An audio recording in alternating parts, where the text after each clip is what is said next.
Oh, what a day! What a lovely day!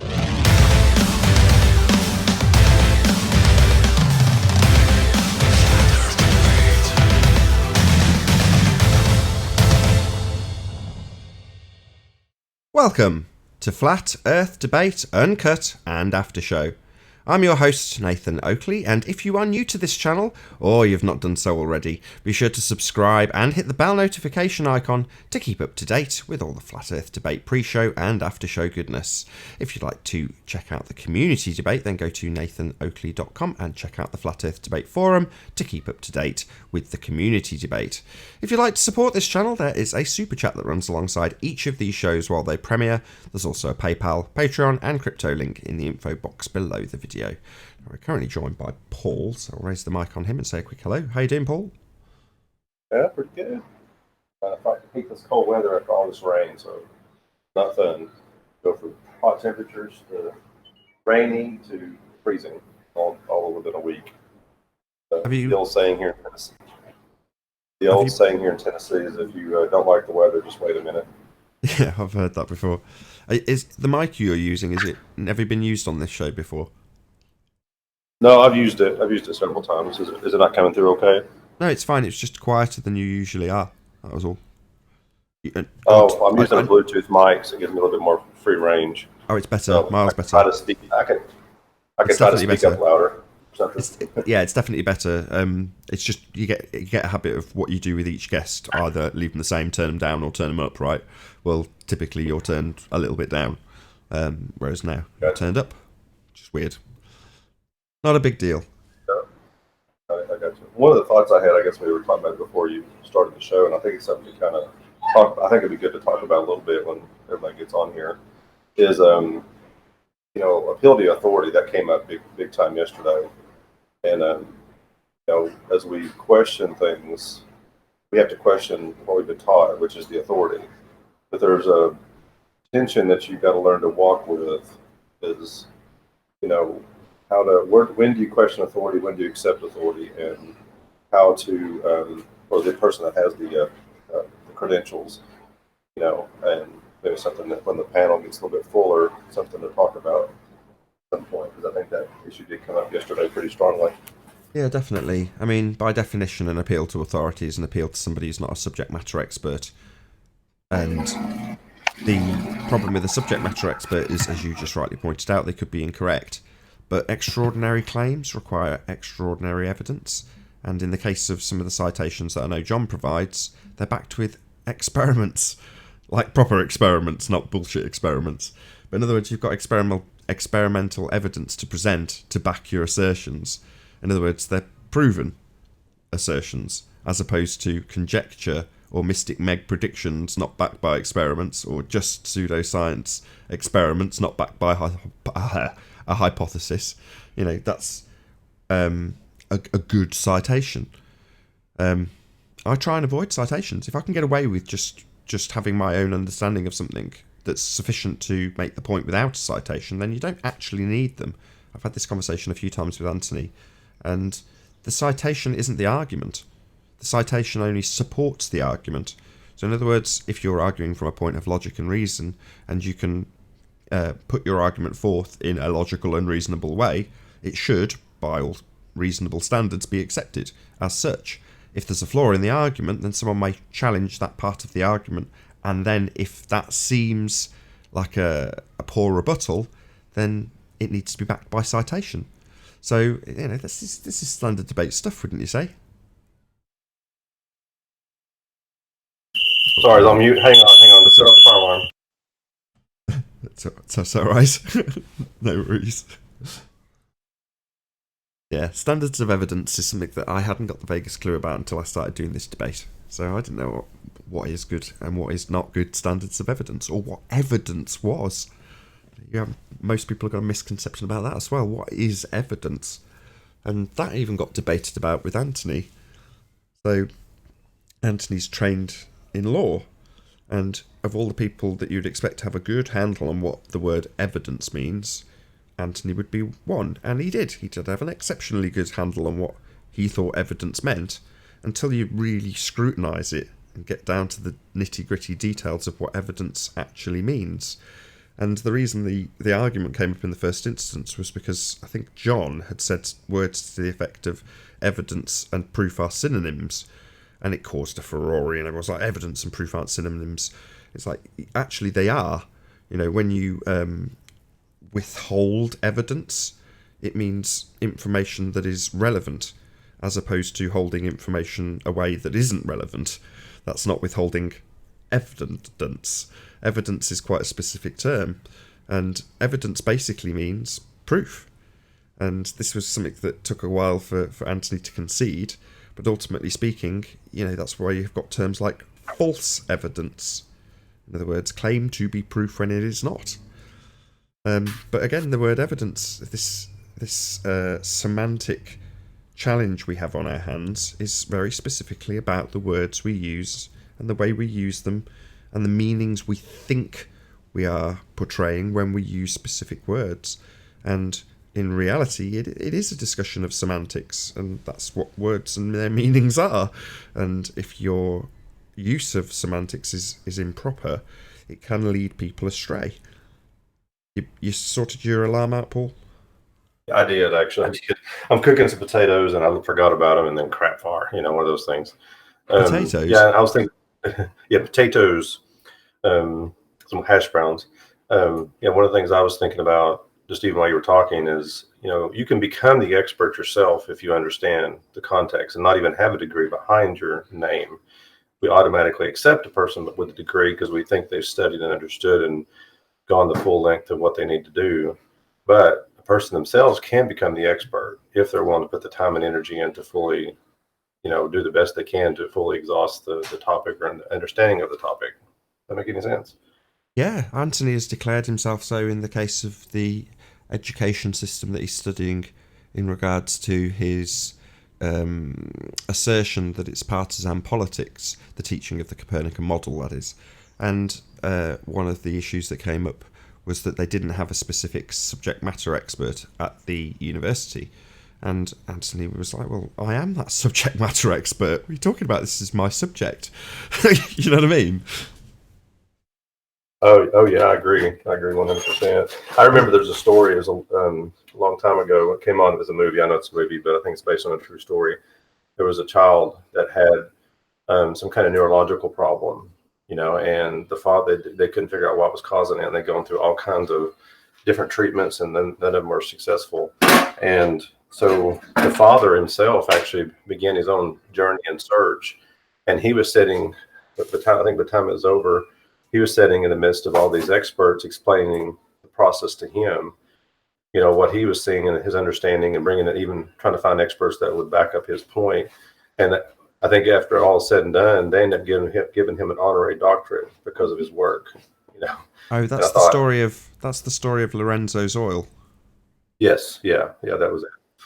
I always love that story because it shows, you know, if you put the time and energy in to study and understand, if you show you have a full grasp of the topic, you actually can be the expert if you have a good grasp of the topic. You know? Yeah, he figured out the long-chained, from memory, this is the long-chained acids that weren't connecting to the receptors in his kid's brain, and therefore his brain wasn't myelinated. There's like a lining around the... probably got this terminology wrong, but it's not that relevant, but the synapses, I think, have got like a lining around them to help conduct the electricity called myelin. And if your metabolism isn't connecting to these long chain fatty acids, then you're deficient in it, and the myelin wears away, and you eventually have all sorts of neurological problems and eventually death. So he had to figure that out, and the doctors were basically telling him, I'm the expert, you know, leave it to us. And he's like, screw you. I'll do everything in my power to figure out this problem. I don't care if you're a doctorate. And in the movie, I'm not sure if this is true. It's based on a true story, but this particular part wasn't just in the movie.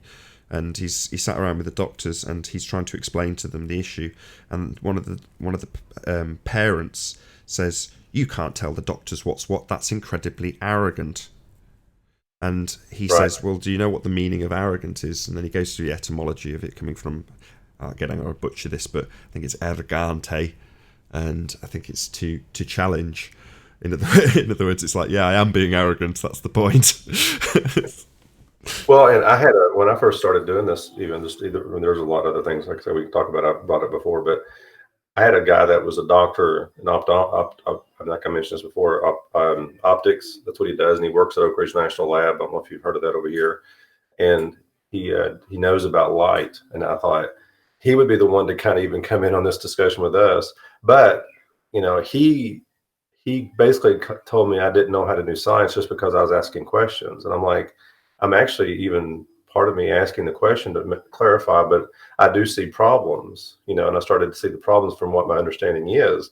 Instead of him criticizing me, saying, we just don't know how to science, I was like, well, then become the teacher, and help me work this out.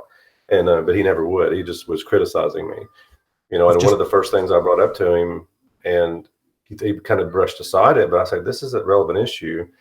The angle of light issue coming through the atmosphere when they're trying to measure the circumference of the Earth. And I said, when light hits a medium, it deflects. That's a thing you could see. You show it. You probably know about it.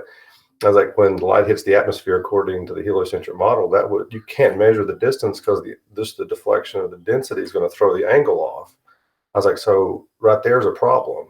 And it's like, he didn't even want to address it, but he did. I heard him did say once, well, they're making good points, but it didn't go any further than that. He was more, criticizing me for even asking the question, or even, criticizing or questioning the current understanding of things, and I thought that was crazy that he wouldn't even allow the questioning process to begin. Even an ignorant person that doesn't know, but asking the question, that's just crazy. They don't even allow that process. Only if you're academic, only if you're a doctor, only if you're this, can you ask the question. But that's why I thought it was necessary, and I'm glad I did, to look up the etymology of arrogant, because I said to challenge, and it's wrong. So it's actually much more pertinent. Claiming for oneself, or to claim for oneself. That's the original etymology of the word arrogant. So exactly that was in that movie, Lorenzo's Oil. Check it out. It's actually a really good movie. Very sad. But yeah, he's, like I say, in the room with all the doctors and basically claiming ownership of the issue with his son. To claim for oneself, arrogance. There you go. Well, claiming for oneself, and it's arrogance. Like he claimed for, I'm sorry. Go ahead. Hello. Hi. Good to have you. I mean, now let me make sure I understand. So claiming for oneself is arrogant. So if I claim for my oneself the knowledge of my daughter, like you do, is that arrogant? I guess for one, or claiming for oneself when you're the only authority possible. You understand what I'm driving at? As the father in the movie claimed for oneself his authority over his son. Yes, exactly. So in the case of any information that you're being given or that's being disseminated from an authority, which is where this conversation began, it's not unreasonable to claim ownership of any issue for yourself. Why not? We're all our own gods, right? We can do what we like. Don't have to take the words of somebody else. You can just take ownership for yourself. Yeah, true. I guess then there could be a benefit of arrogance on one side and also a downside of arrogance on the other. And it could happen on both sides of the equation. Even the father being so arrogant about himself that he won't listen to somebody else might not give him a good point, or a doctor on the other side, a patient making a good point, but the arrogance of the doctor will not allow it. Exactly. And obviously there's a distinction to be drawn between arrogance and ignorance, because you can be extremely arrogant and still extremely ignorant, right? Yeah, exactly. I will take ownership of this even though I know nothing about it. Yep. I'm cooking 2 minutes. again. 2 minutes on time. I'm making a new batch. I'll let you guys talk for a minute.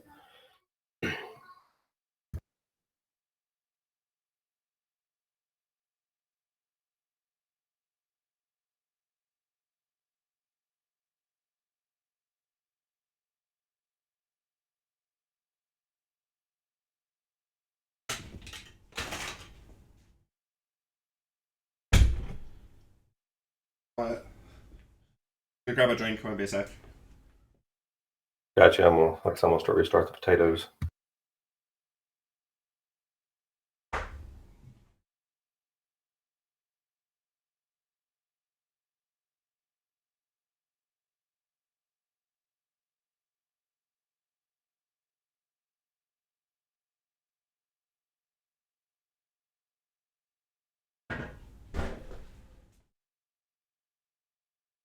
Earth flatten a go. Just dropped. I don't know. He didn't say anything. Yeah, just finished. No worries, we will start without him.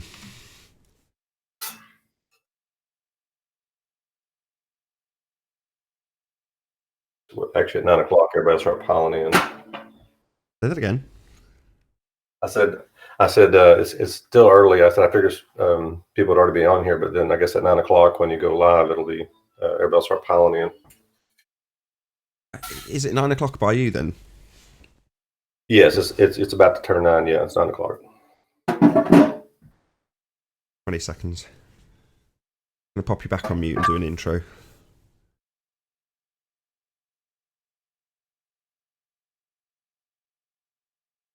Oh, what a day! What a lovely day!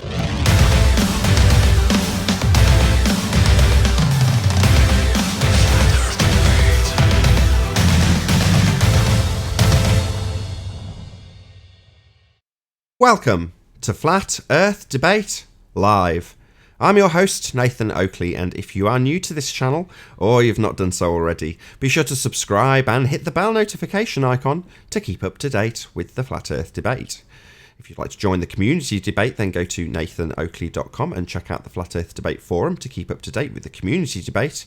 If you'd like to support this channel, there is a super chat that runs alongside each of these shows while they're live. There's also a PayPal, Patreon and crypto link in the info box below the video. Most importantly, if you would like to join the discussion, then simply mute the page you are currently watching, then click the link in the info box below this video to join the panel and express your views on the shape of the Earth.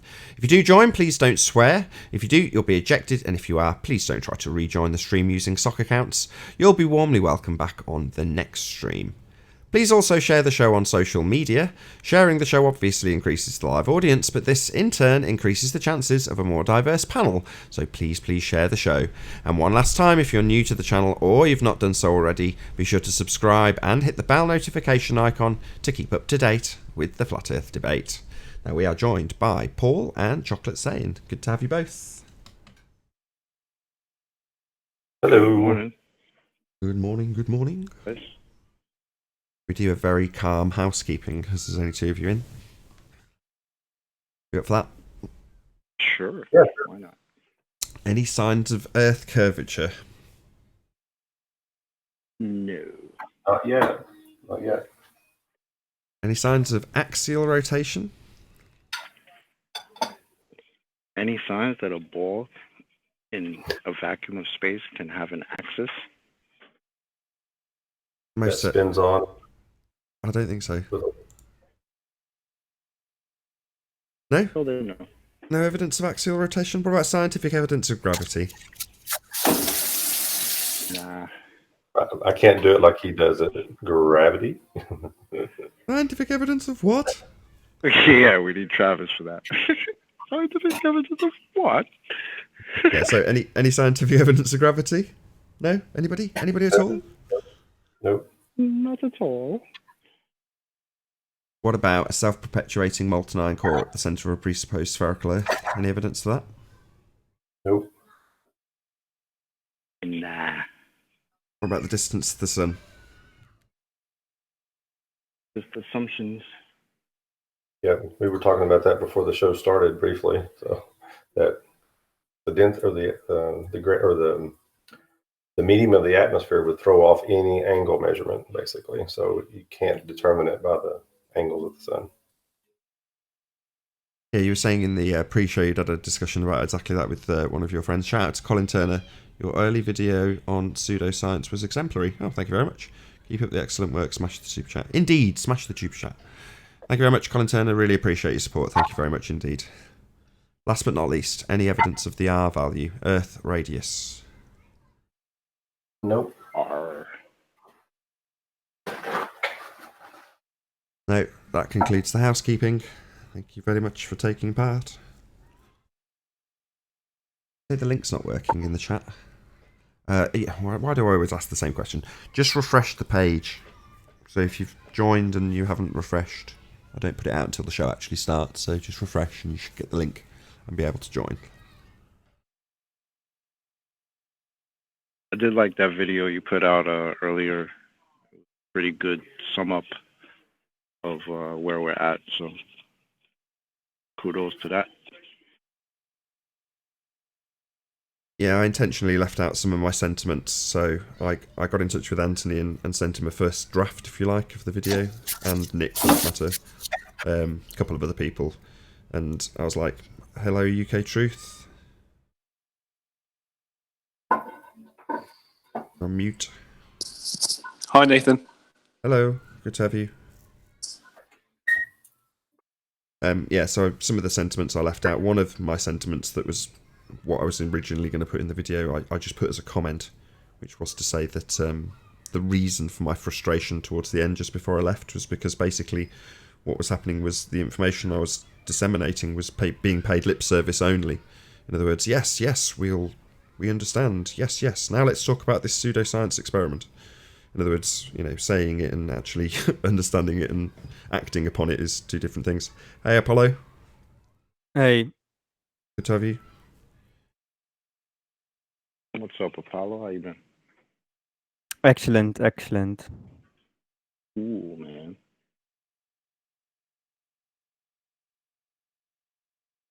And what about you guys? Hello, Eric. I'm very well, thank you very much for asking. Hello, can you hear me? Yes. All right. Hey, Eric. Good to have you. What's up, Eric? Hey. What's your little one fighting, Nathan? Is it just a chest cold or something? I really have no idea. I did get in touch with the doctor at one stage because she'd had it for like months, or seemingly months. She'd just have a cold and then get better, and then have another cold and then get better. And I wasn't too concerned about it, but I'd seen my folks over Christmas and they'd said, oh, she's still got the same cold. I'm like, no, it's a totally different cold. But they were very insistent that I take her to the doctor, which I did. And the doctor said the same thing I've just said, which is, yeah, they get cold and then they get better and then they get another one and then they get better. You know what I mean? Okay, I understand. I was just making sure. Hopefully it wasn't pertussis or whooping cough or something like that, but at least it's just a common cold. That's good. Yeah, she's just got a cold. Because we walk I'm everywhere very- and it's cold at the moment, so I don't have a car. My wife has a car and I don't. And while I might occasionally get to borrow it, typically every day I walk everywhere. So when it's winter, that means her and I are getting cold and therefore getting a bit ill, probably because we're, I don't know, not wrapped up well enough or whatever. That could be my fault. Could just be an effect of being out in the cold every day. But it's getting warmer. Spring is almost here.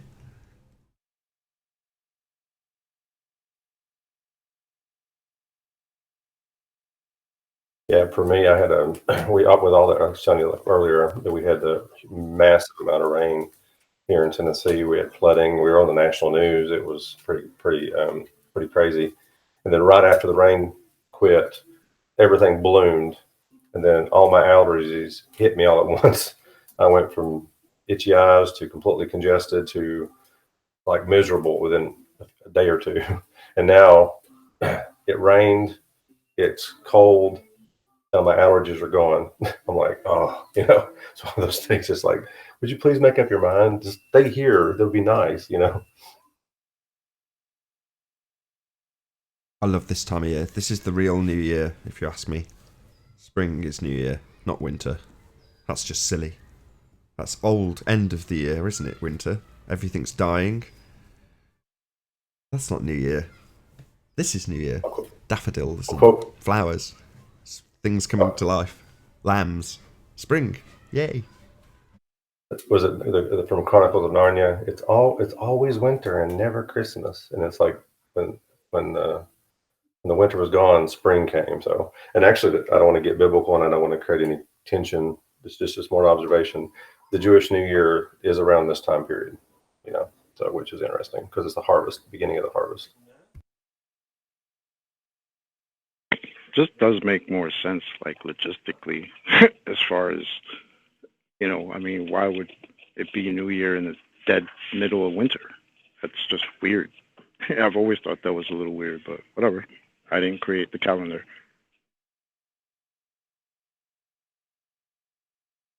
A totally screwed up calendar, totally screwed up holidays, if you ask me. Oh, that reminds me, Apollo. Somebody was asking about tilting a telescope to the horizon.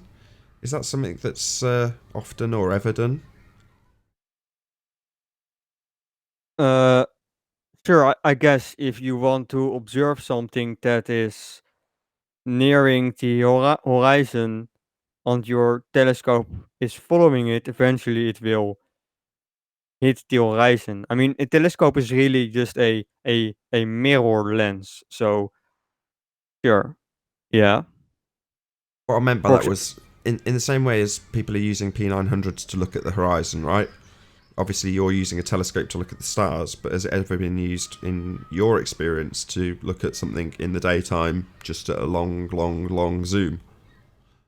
Well, telescopes are usually really big telescopes are usually stationary, so that you can just move them down to the shore on um to take photos with. They're usually inside a protective dome um on a mountain somewhere really high up, really big ones.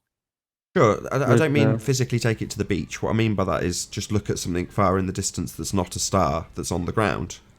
In other words, near the horizon would be a very long distance away from your high position in an observatory dome, right? um yeah, I did.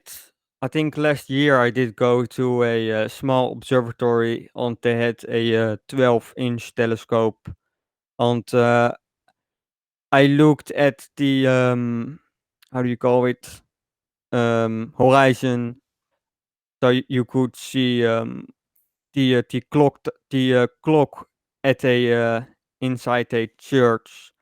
Very, you could see the time very far away, but you couldn't see the church with your own eyes. I think too far away, but you could see it with a telescope. I've taken some video of it. Yeah, cool. It'd just be interesting to know what you could see from, with far better capabilities of seeing long distances on the ground. It'd just be interesting to see what, if you could get a photo of it. How different would it be when you've got that increased aperture? I can pull it up. It's on YouTube. Oh wow, really? Oh well, this is the Yeah, result. I think. Don't quote me. Let me Yeah, take your uh time. check. Well, if you do, that's I may that's a good result. I may have put it on private. I think the telescope has a, I'm not sure, 16, an f16 aperture or f11. I'm not sure. I would have to check the specifications of the Maksutov telescope. I think it has a wait, let me check. But this isn't massive, is it? You said it was. Did you say 12-inch? A 8-inch. 12-inch telescope, so not It's not too big, enormous. not enormous, but I have the if I share my screen, right? This is the mirror. This is the primary mirror that's getting a new coating. So the old coating was scratched up, so they cleaned it off and applied it again and recut it, or no, not recutting, just reapplying the a new coating. But I may have put it on private. Um, YouTube Studio.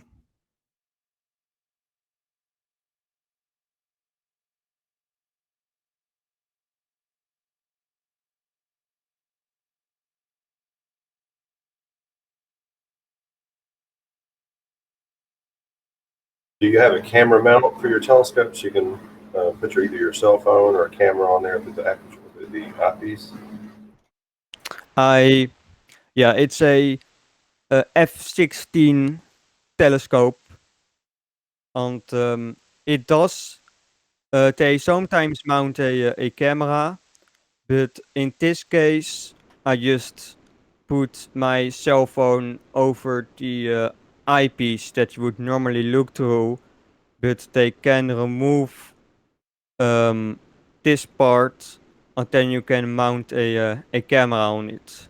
And I've asked if I can mount my Nikon D610 on it if I wanted to. And they said it would be no problem. I would just have to buy the converter. And, Yeah, right. and For then I about, could. about $400, right? No, not this one. This. I think it was like $50 for a that's not so bad. converter. Oh, that's not so bad. But yeah, I've done the same thing. I just put my iPhone up to the lens of my telescope. Hello, Brenda. Good morning. Morning. And yeah, you can get good enough pictures as long as you get it in focus. Yeah, but obviously mounting a Nikon will be much better. Sure. I've got the video right here. And it's upside down because you are seeing light reflected from a mirror.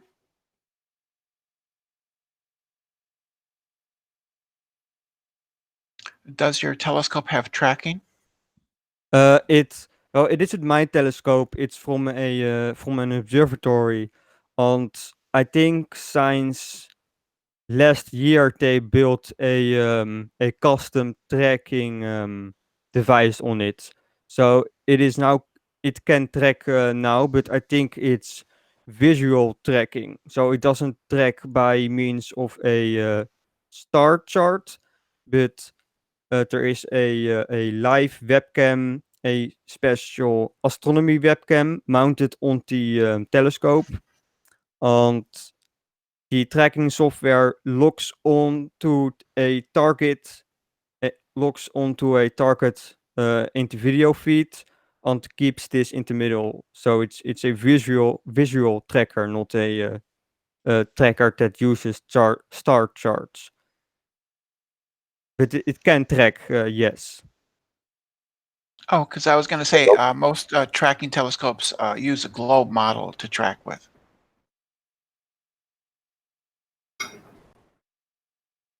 Hey, Arwin. Can you hear us? Hello. Yeah, I can hear you. I didn't Right, see the yeah. notification. This is what it looks like. You can see the time right here.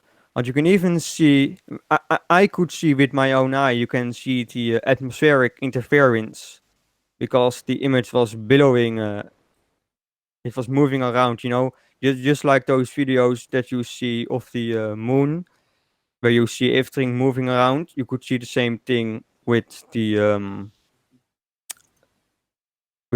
tower, with the church. So yeah. Very good. Thank you for presenting that. I do remember you presenting it once before, actually. Yes, I think I did. Yeah, thank you for that. Was there any more, or shall I take you off now? I might.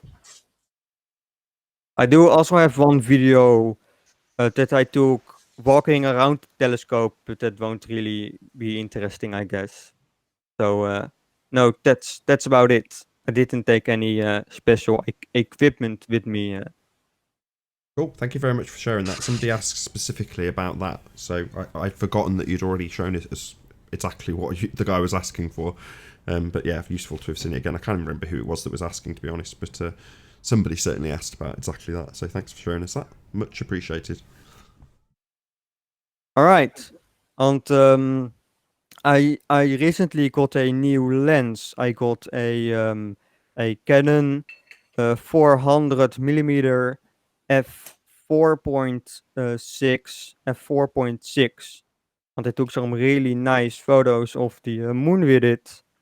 But one thing I want to eventually try out is I also have a 300 millimeter f 5.6 lens, 6 lens. But you can also buy for about $500, $600 a 300 millimeter f 2.8 lens. So you have the same focal length, but a widely different aperture. So I can just buy that lens for a few photos and then resell it again for about the same value. So you get a view with at f 5.6 and f 2.8 of the same scene. So that's something I may try at one point. Cool. Very cool.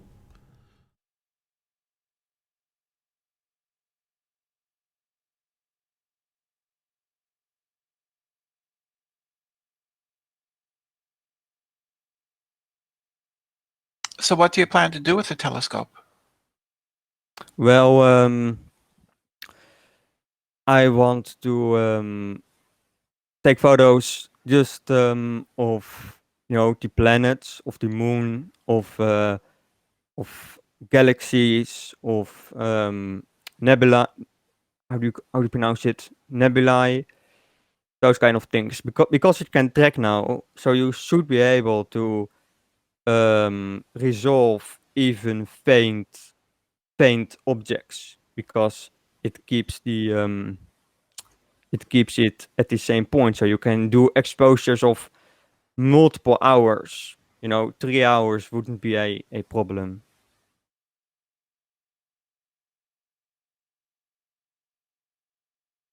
And a good thing about a telescope over a regular camera, you can capture more light, so you're going to get a clearer image too.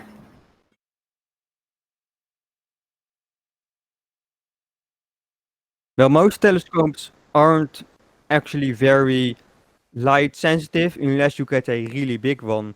But the benefit of a telescope is that you can get a tracking mount for it. So you can expose for several hours looking at the same point.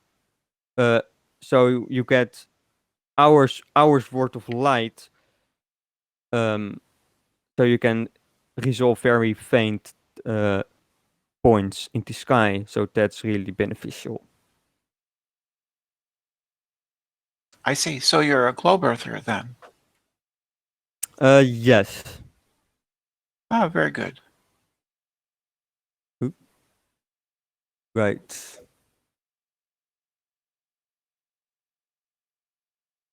What I'm also working on are photos of the moon taken every day.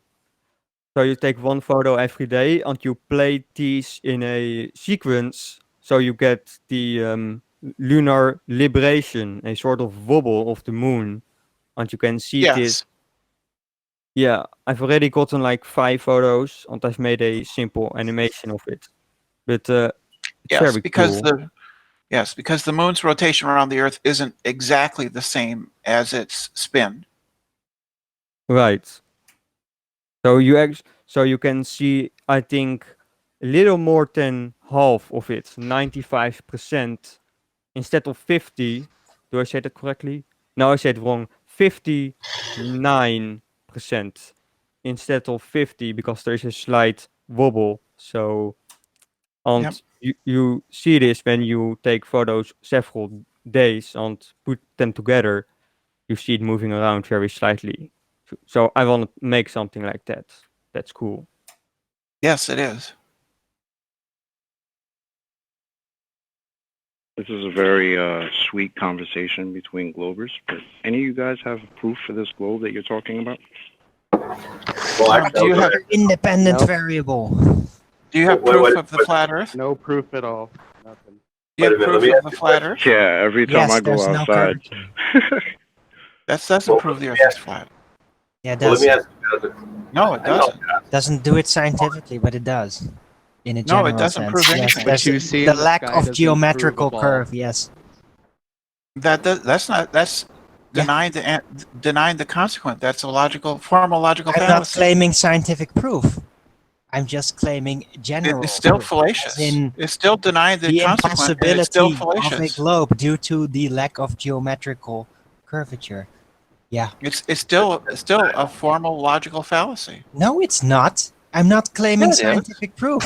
How is that? It doesn't matter. It does matter. Because he's saying that he's denying the consequent.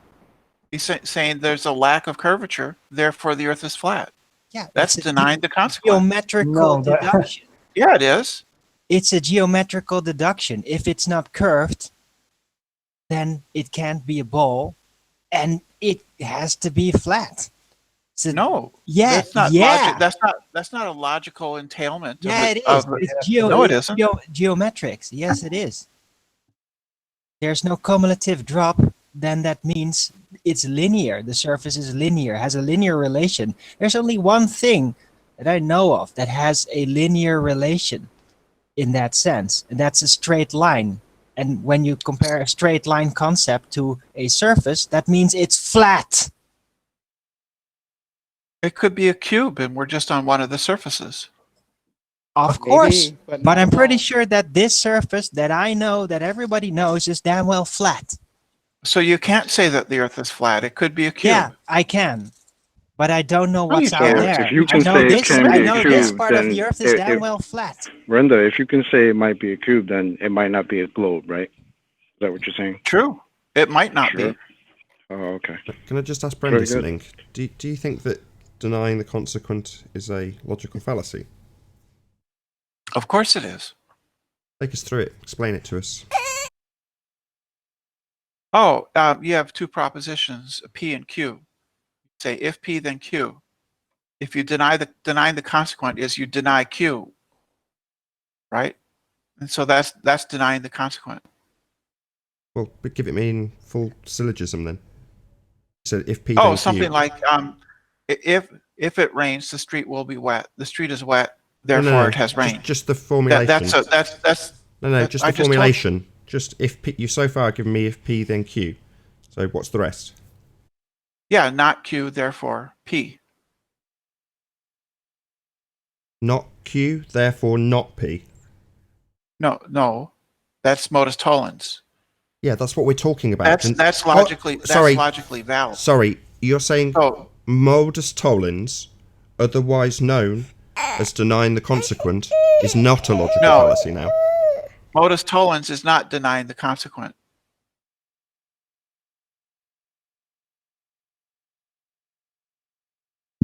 But what you're doing is kind of a straw man, though, because we don't claim to know what's beyond where we live. So we don't know what's beyond this flat plane that we live in. We don't know how far So it you're just- extends. So We you're know not that flat where earthers. we You're live, it's just flat. globe Earth deniers. You're just So I'll just read it out. Modus tollens. In propositional logic, modus tollens, also modus Toledo tollens, Latin for the mode that denies by denying, or denying the consequent, is a valid argument and rule of inference. It is an application of the general truth that if a statement is true, then so is the contrapositive. right. Denying the consequent isn't a contrapositive. Sorry, denying the consequent is also known as modus tollens. False. I'll just read it again. In propositional logic, modus tollens, also modus toledus tollens, Latin for mode that denies by denying, or denying the consequent, is a valid argument and rule of inference.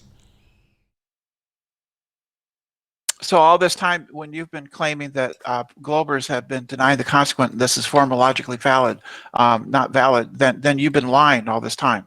What the hell are you talking about? That's not modus tollens, that's denying the consequent. You just said that that modus tollens is denying the consequent. Yes. As opposed so to that's a formological affirming fallacy. why are you talking over me? As opposed to affirming the consequent. Not modus tollens. What are you talking about? You have no fucking clue what any of these fallacies are, have you, Brenda? Yes, I do. Yeah, I understand it You perfectly. just told us quite explicitly that modus tollens is not denying the consequent. Yeah, it is. You just said it was. That's what it says. Yeah, you said it wasn't. I then read out the definition that I had to go and look up because I had to think for a minute. Is she right? No, she's not. She's dumb and doesn't understand what this argument is. Otherwise, she wouldn't have declared that modus tollens is not denying the consequent. You also declared it's a logical fallacy, which it's not. But you've been declaring that denying the consequent is a logical fallacy. Affirming the consequent. You misrepresent what I say again, Brenda, and I'll kick you out. I have not once declared that. That is precisely what you declared when you came in here. Affirming the consequent is a logical fallacy, a formal logical fallacy. Unlike modus tollens, which you came in, accused Arwin of using that logical fallacy, denying the consequent. Ja, ook. So modus tollens is if P then Q, not Q, therefore not P. Right? Why are you asking That's me? modus tollens. Why are you asking That's me? different. This is That's not a different logical from what fallacy. you've been claiming. If one thing is It's not. observably bloody obvious, the contrary is also obviously not true. If the Earth is obviously and observably flat, which it absolutely is, then it's obviously not a bloody ball. It doesn't follow. Oh, really? So if the Earth is obviously and observably flat, which it absolutely and unequivocally does present itself as, then you're saying the contrary is also true, that it's a bloody ball? No. Where's your proof? Where's your proof that the Earth is observably flat? It's all around you. We've got photos of That's it that not flash true. up on... What's so your excuse me, I was in the middle of logical telling you. soliloquy? Interrupt me What's again, your you get soliloquy? kicked out. You asked a question, I'm answering you. It comes up on screen. Periodically on this video and every video that we have on these debates, we have images of the Earth being observably flat. For example, but not limited to, Mackalled Lighthouse at 31 miles, which according to you is a slightly looming non-standard refraction hyena holographic projection of a lighthouse that's not being blocked from Earth curve, that we can see but shouldn't be there, and is therefore a holographic projection of something that we can't actually see. In other words, a load of nonsense about your belief excuse me, I hadn't finished. We've got a troll in. Hello, I don't know anything about your How you doing? your Lighthouse Hold on one second, Brenda. McDonough, can you mute your watch page? Can you hear us, McDonough? No, he's already Gone. Yep. So, in conclusion, Arwin is not guilty of any logical fallacy here. None. Sure he is. So if the modus tollens is if P then Q, not I've just explained, literally only 2 minutes ago, that this is not a logical fallacy. If something is observably obvious, and you say that the contrary to that is therefore obviously not true, if I have a banana, it's obviously not an orange. if you don't have a banana, it doesn't follow that you have an orange. If I don't have a banana, but that's the contrary to what I've just said, though, isn't it? So you're just Yeah, that playing would double be Dutch word denying. salad with this That would asshole. be So a just stop. non-operator. Stop. This is not a logical fallacy to declare that the contrary of something that is observably obvious is not true, which is what Arwin is doing. It's not That a is logical fallacious. fallacy. It is Modus fallacious. tollens is not a logical fallacy. If it's observably never said it obvious, was. last chance. Do it again, Brenda. You leave. When I'm talking, you shut up. It's as simple as that. If you can't help yourself, then I'll kick you out. You don't talk while I talk. Simple. This is not a logical fallacy. The Earth is obviously and observably flat, and an example of it is on screen right now. A lighthouse that we can see and photograph in different conditions on different days. It's there. We see it. The Earth is obviously and observably flat. It is not this outrageous claim that it's a slightly looming non-standard refraction hyena hologram of a lighthouse, which is what you have... Was that you interrupting me again, Brenda? No, sorry. Yeah, so you have the extraordinary claim when we just say it's a lighthouse that we see because it's observably bloody flat, Brenda. There's your proof on screen. Lighthouse. We see it because it's there. The Earth's obviously flat. Not obviously a hologram, not obviously looming, not obviously a slightly looming non-standard refraction hyena holographic projection of a lighthouse, which is what you would need it to be if you want to assert it's a sphere, Brenda. So the observably bloody obvious is that it's flat, the contrary to that being that it's not bloody round. Can I talk now? Number one, I'm not familiar with your Lighthouse example. I don't always watch your show. So I understand that you went on and on about this lighthouse for a long time. I have no idea who took the pictures or if they're actually showing what they purport to show. But you can't simply look at something and claim that you've reached a rational conclusion. You can't. Why? Because I see it. I can't say I've got reached a rational conclusion when I just look at something. Look, there's a lighthouse. Yeah? Am I not allowed to look at my pencil case and say pencil case? Because I see it. That's a rational conclusion based on looking at something. There's a lighthouse, I see it. There's a boat, I see it. There's my pencil case, I see it. That's perfectly reasonable. It's totally unreasonable to declare it's a hologram. I'm not declaring it's a hologram. I don't care what you're declaring, stupid idiot. Others who are as stupid as you and think they live on a sphere have declared it's a hologram. This is established fact on your side. I don't give a crap what you think. You asked what we got to prove it. You asked what we got to prove it. There it is. The fact that you don't know anything about it doesn't bother me. That doesn't prove anything. It's just a... Oh, really? Yeah, it proves the Earth's obviously and observably flat. You don't have to like it when you don't know a damn thing about it. Why are you telling me it proves nothing? You don't even know what it is. Exactly. So so it doesn't prove anything because I am totally ignorant of it. No, it doesn't work like that, you stupid muppet. You being ignorant of something doesn't change how obvious and observably flat the Earth is. Well, I don't think it's obvious at all. Well, you don't know what it is. First time you've clapped eyes on it and you haven't got the slightest clue what it means or is, and you're telling me, well, it doesn't prove anything to me. Oh, right. Maybe you better educate yourself quick sharp then, hadn't you? It is obviously and observably flat. To assert anything else is the outrageous and extraordinary claim that would need evidence to back it. Me looking at something doesn't need any evidence. I just look at it. Yeah, you can't just look at something. Yeah, you can. You just look at it. The lighthouse. I see it. There it is. Lighthouse. Simple. Don't need anything else. I don't need any extraordinary evidence to look at something. Yes, you do. You do need evidence. You make to a look claim, at something. You have to provide evidence. Oh, right. I'm looking at a chair. It's definitely a chair. I'm looking at it. Do I need to prove to myself that I'm looking at this chair? Of course not. It's just a chair. I see it. There it is, chair.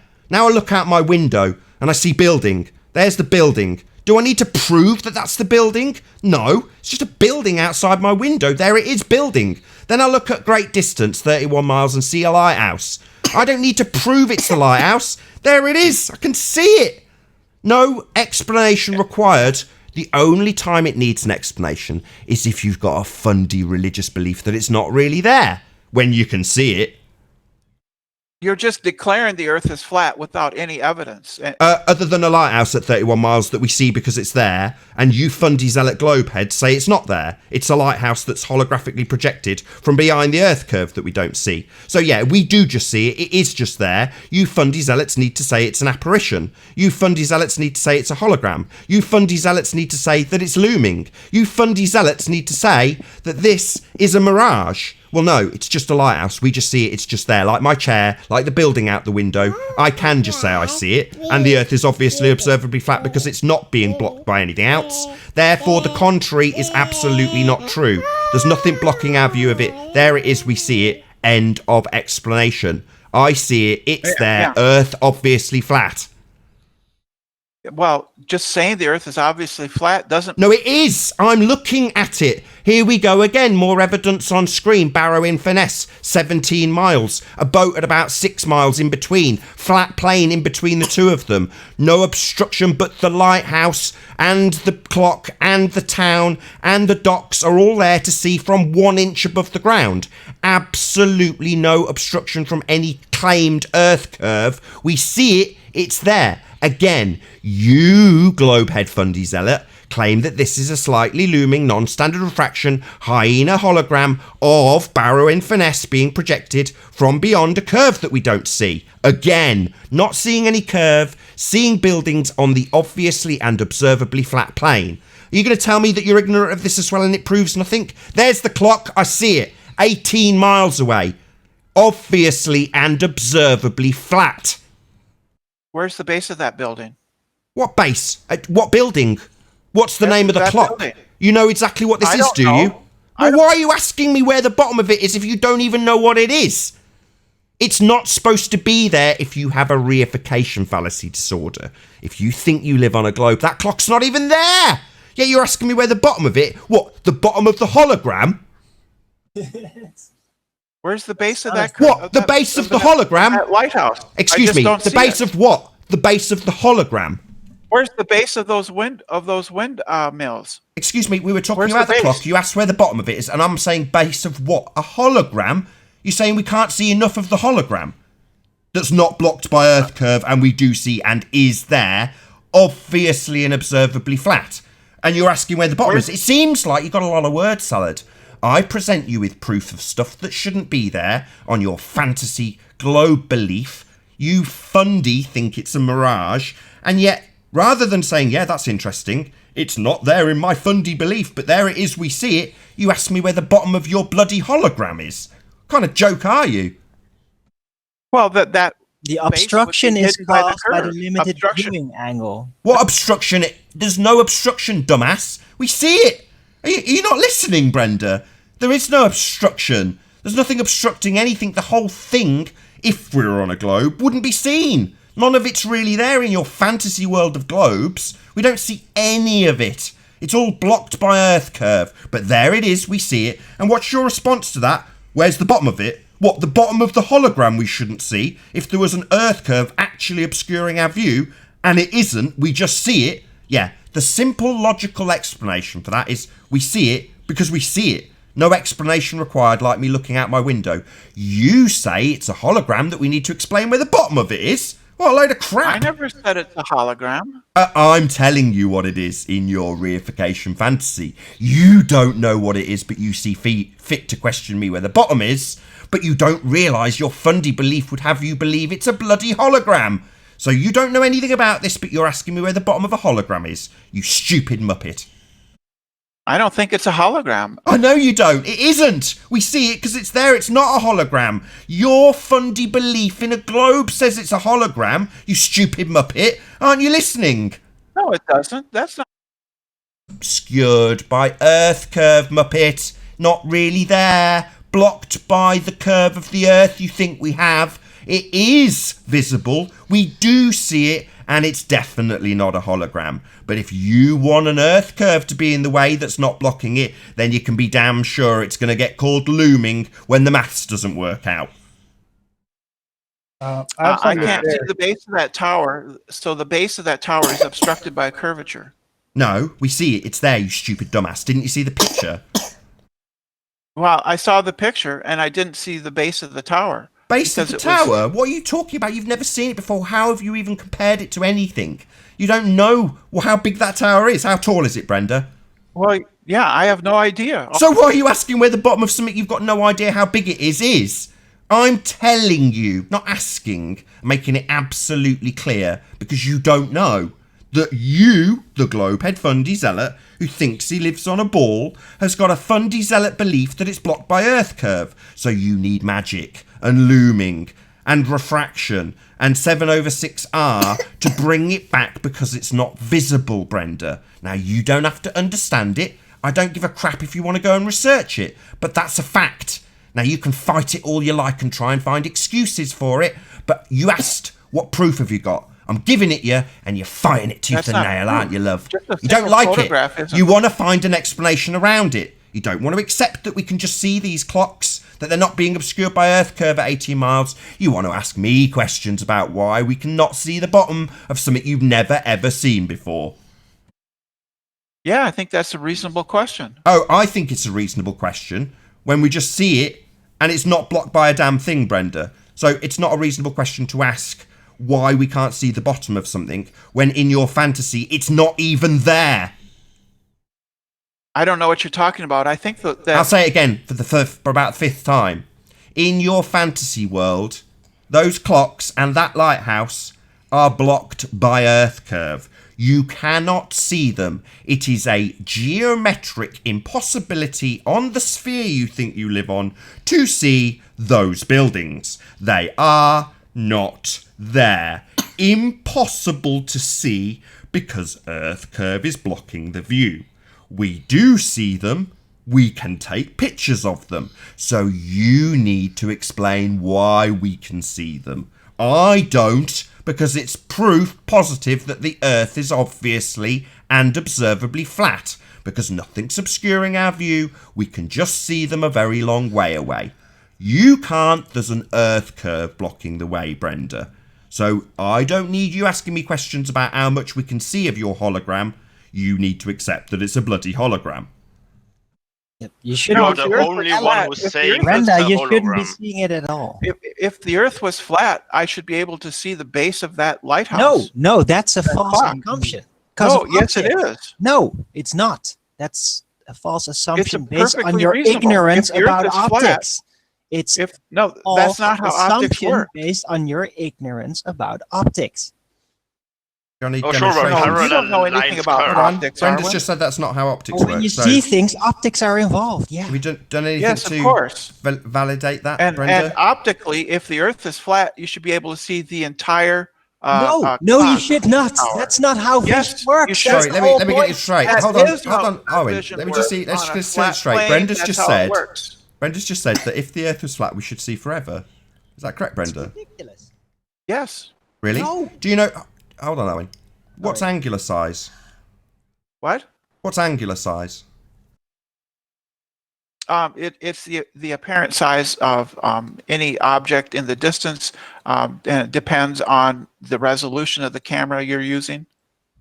So, for instance, if I Right. was using a P1000, do you think it could potentially see a fly at 50 miles? Do you think that's possible?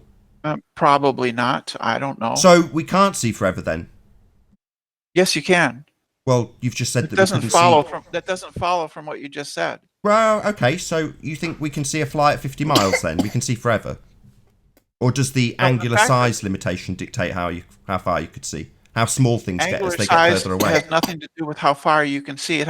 It depends on how large the object is. Yeah, like a fly. So I can see a fly in front of me. Right. And eventually, see if a I fly get, in front of I'm me, still and- talking, Brenda. Eventually, if I back away from that fly, eventually it gets too small to see, doesn't it? Right. So if I back away from a building, eventually it'll get too small to see, won't it? Correct. So if I back away from an entire continent, eventually it'll get too small to see, won't it? Sure. So you can't see forever then, Brenda, you stupid clown. That doesn't follow. It absolutely follows.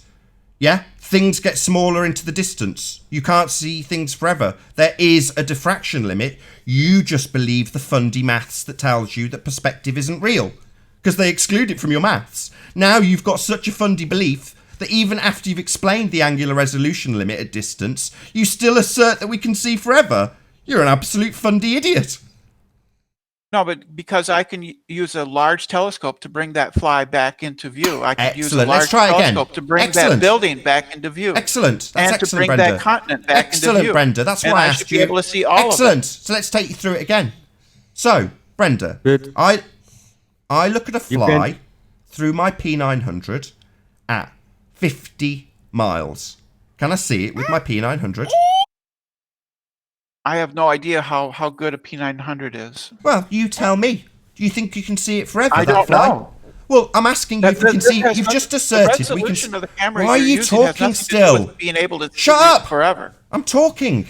You've asserted we can see forever, and you've already explained to us that things get smaller into the distance and eventually you can't see them. Yes. Do you think the Yes. angular resolution becomes infinite with a camera? This has nothing to do with being able to see long distances. The angular resolution has nothing to do with it. It has everything to do with it, you absolute buffoon. Yeah? Because the angular size of a fly is such that as you back away from it, eventually it will disappear and not be able to be seen. Now, it doesn't matter if you scale that up to a building. If you get farther enough away from the building, it won't be able to be seen. And like we went through earlier, if you do that with a continent, eventually it can't be seen, Brenda. So ipso facto, you can't see forever, in spite of the fact that your mathematics for a globe would suggest that you should be able to see forever because they've replaced perspective with Earth curve. And now you've got this stupid, idiotic belief that if we're on a flat plane, i.e. no curve, suddenly that means perspective isn't real because it was ignored originally in your globe maths. Well, perspective is real. You can't see forever. You're an absolute idiot. Angular size isn't perspective. And all I need to do is get a angular size is not perspective. The angular size resolution limit of your camera is absolutely and unequivocally not infinite. You have a diffraction limit. Now I'm going to ask you, Brenda, let's see how smart you really are. What is a diffraction limit? Let's see if you can tell me precisely what that is. Or are you just going to rumpus the hangout the entire time? This is your last opportunity to shut up while I talk. If I see your mic dancing when I'm talking again, Brenda, you're going to get kicked out. What's the diffraction limit? I don't know. So you've just declared that perspective has nothing to do with angular resolution, and you don't know what a diffraction limit is. Is that correct? Why is it that I'm still seeing your mic dancing up and down while I'm talking? What's that? Answer me, Brenda. Why is it that when I was in the middle of that sentence, I saw your mic dancing up and down? Over there. I thought you were done. Is Brenda rumpusing the crap out of me so no one on the panel can hear what's being said? Oh, I'm sorry. I was trying to say how what you're saying is not important. If you just want to filibuster, and not have a conversation, that's one thing. Well, how are you going to have a conversation with somebody and then saying it doesn't matter? How would you know if you don't understand it? How would you know it doesn't matter? Because it kind of does. It doesn't matter. You don't know what it is. Come on, Brenda, you're being ridiculous. Somebody's asking you a question in the middle of a conversation, and you're saying you don't understand. It doesn't matter. Come on. Yeah, it doesn't matter. If you don't understand, then how would you know it doesn't matter? The question is, what are the limits to sight? And my point is, I can see stars which are millions of light years away. So there's no limit to how far I can see. There's a limit to angular resolution, but that's independent. That's begging the question. So she's just asserted that the stars are millions of miles away. That's begging the question. If the stars are a million miles away, then I can see forever. So you're affirming the consequent and begging the question. So how the hell do you know that stars are millions of light years away? We can measure how far away they are. Show me the measurements. What? So the measurements are done by using redshift spectroscopy. That's how we know. There's a standard candle for how far away stars are, and we can measure that using the standard candle to measure the light coming from a star, and then we can know how far away it is. Stars are millions of light years away. That has nothing to do with angular resolution. How have you confirmed that is the case?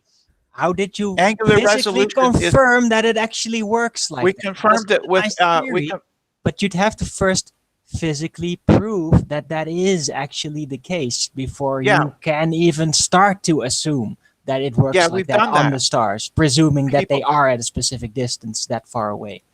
Yeah, people have done that. Oh, really? So what on this Earth has been measured millions of miles away?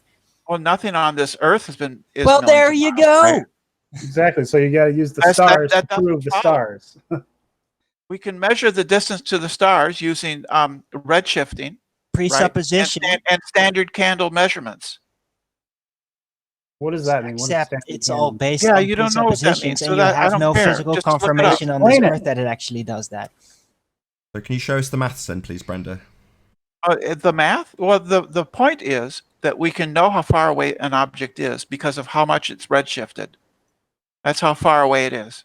So I've got three different things: measurements, candles, and redshift. So can you show us one of these measurements? Show us the measurement, please. Standard candle measurements. Right. Show us. So redshift. Don't say it. Right, Brenda.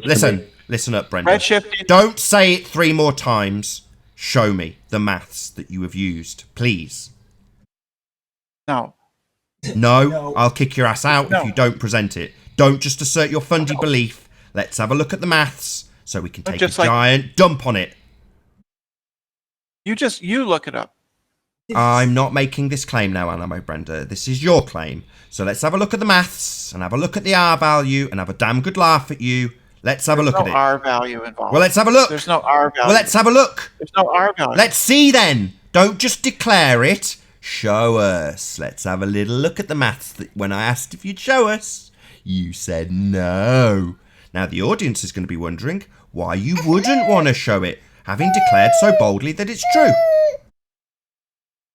Just Google how do we know? I'm not making this claim, so let's see it, Brenda. Let's have a little look at the maths. You show us, and we'll have a good laugh at it. Don't tell me to do it. This is your claim.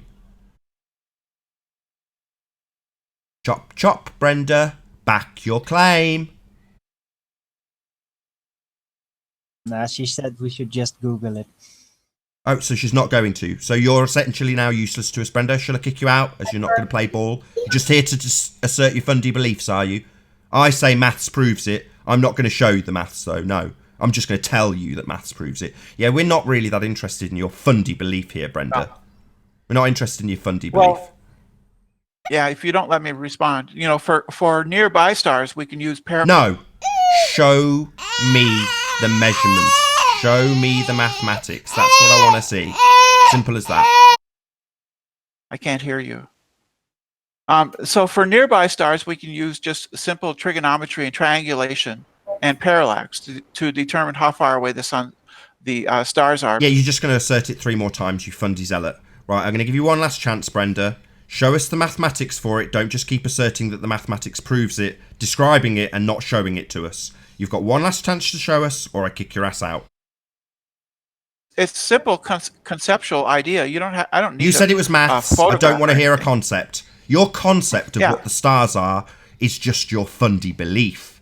So it's gone from we've measured it, we know, to we use lights, candles, and comparisons, to we use redshift, to now it's just a concept. Yeah. Do you know? Do you have any evidence for the flat Earth? You have no evidence for the flat Earth. Sorry, I'm going to kick your ass out. You don't get to come here and just assert a load of fundy beliefs, Brenda. So you've given me nothing, so bye-bye. You don't get to ask me a damn thing. Can I just say something? Go ahead, James. Just going to say that there's so much evidence for a flat Earth that the entire world knew that it was. Hello, Carlos. How you doing? You hear us? Carlos? Hello? Speak up. Oh. Can you hear me? It's Carlos we're waiting for. Oh. No, clearly not. So I'm going to round out the live show on that note, as my kid definitely needs some attention. So I'm going to say first and foremost, a huge, massive, enormous thank you to all of the live audience for tuning in and sharing this debate, hopefully. If you're watching this on Nathan Oakley, then stay tuned, as there will be an after show to follow. So stick around if you're in the Nathan Oakley feed. Be sure to like, comment, share, and subscribe. I've been Nathan Oakley, and I'll see you all in the next video. Oh, what a day! What a lovely day!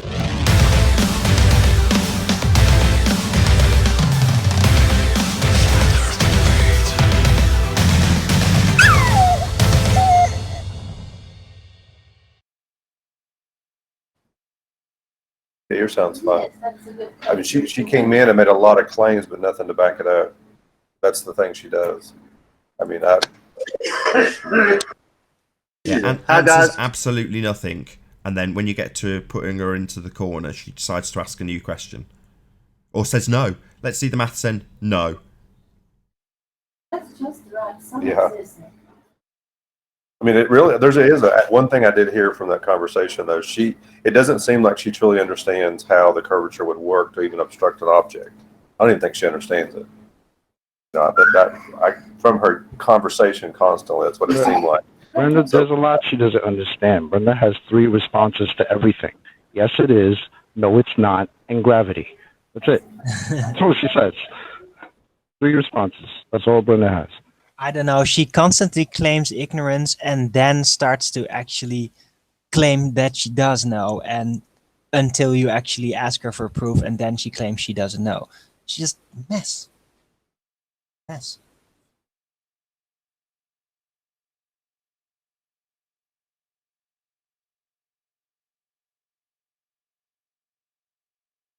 She obviously doesn't understand optics at all.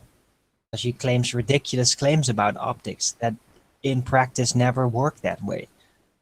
And if the Earth is a ball, indeed, yeah, these things should not be visible at all. Not a partial obstruction, but just no visibility at all. At a certain point of distance, that would set in, and you just can't see things anymore because of the cumulative drop that should be there on a ball and isn't. Obstruction rate is linear. Curvature should be a cumulative rate. The one thing I've noticed too, and we can at times be guilty, but I do see it more on the globe side. You know, Nathan actually showed evidence, and instead of her asking questions about the evidence, she obfuscated it right away. But really, she should have been more open to say, okay, why is this evidence? That should have been her next question. And then us walking it through her to explain why that's evidence of flat Earth. I mean, even just explaining optics, explaining all that stuff, but she didn't even want to hear any of that. On the other hand, my favourite bit was when she demonstrates how the Fundy programming has got a bit of an error in it.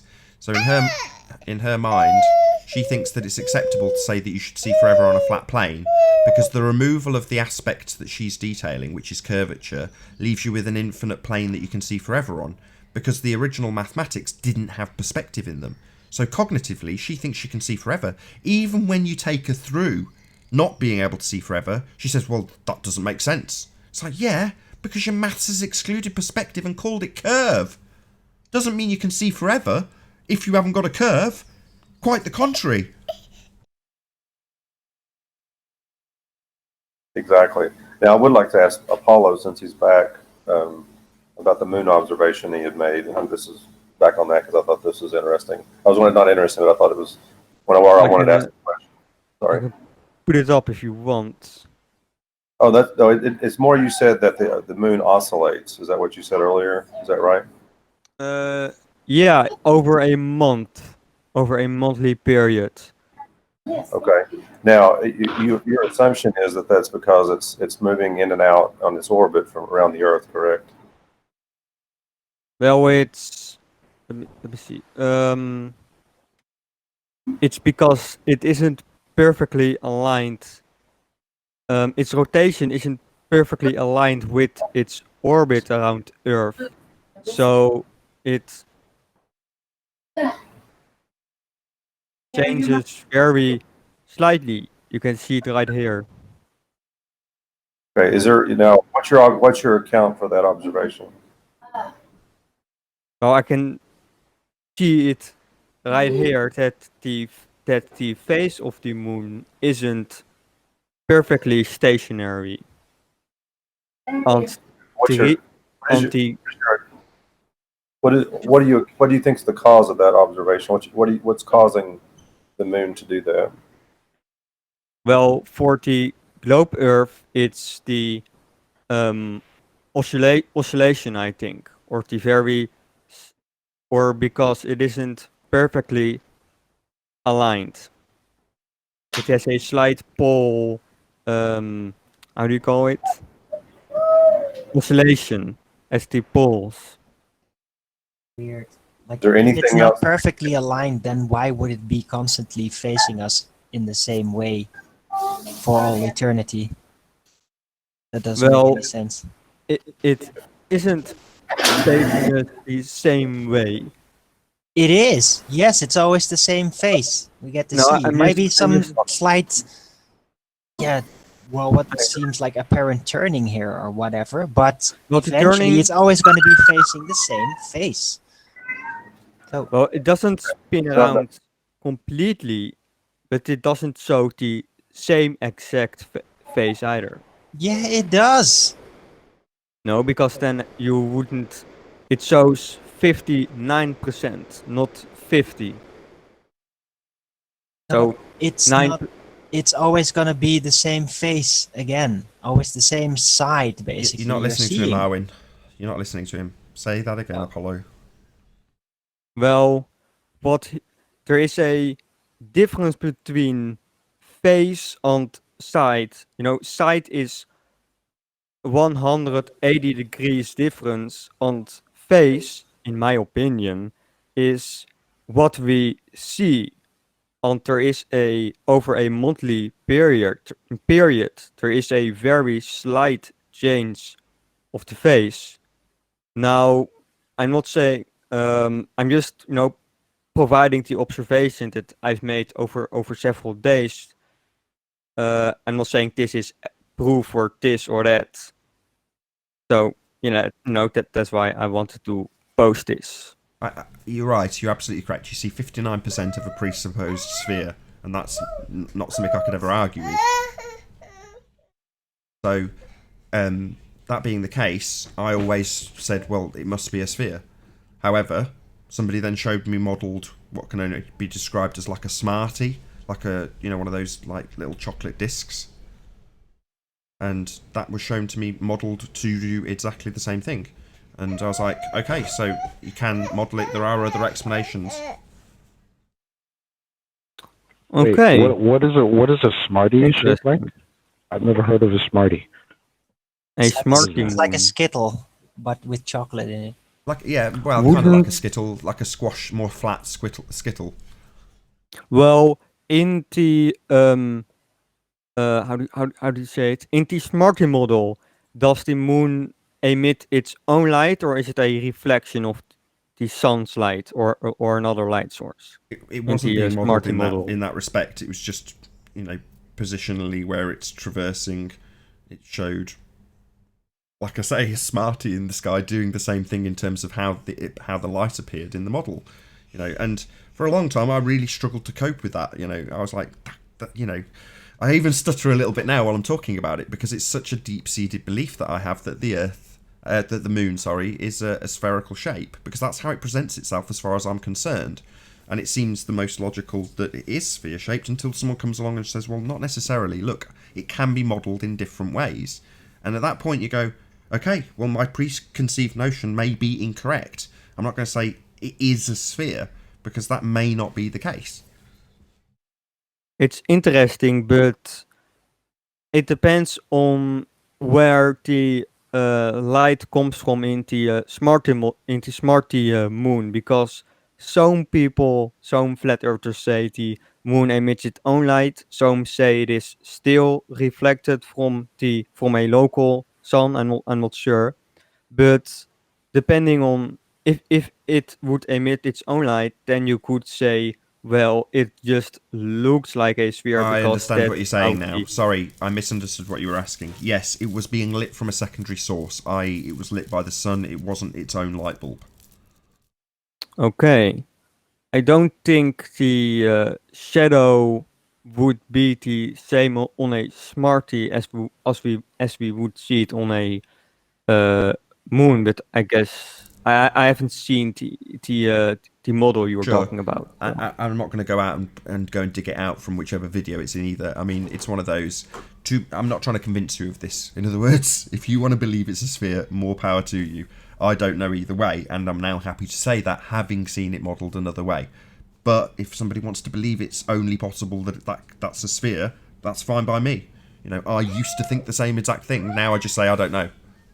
I've seen it modelled other ways, therefore I don't know.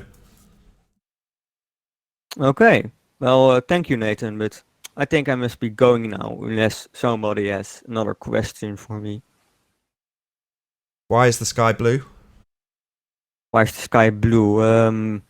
I think it has something to do with the atmosphere or something, absorbing certain wavelengths of light with the how do you call it? The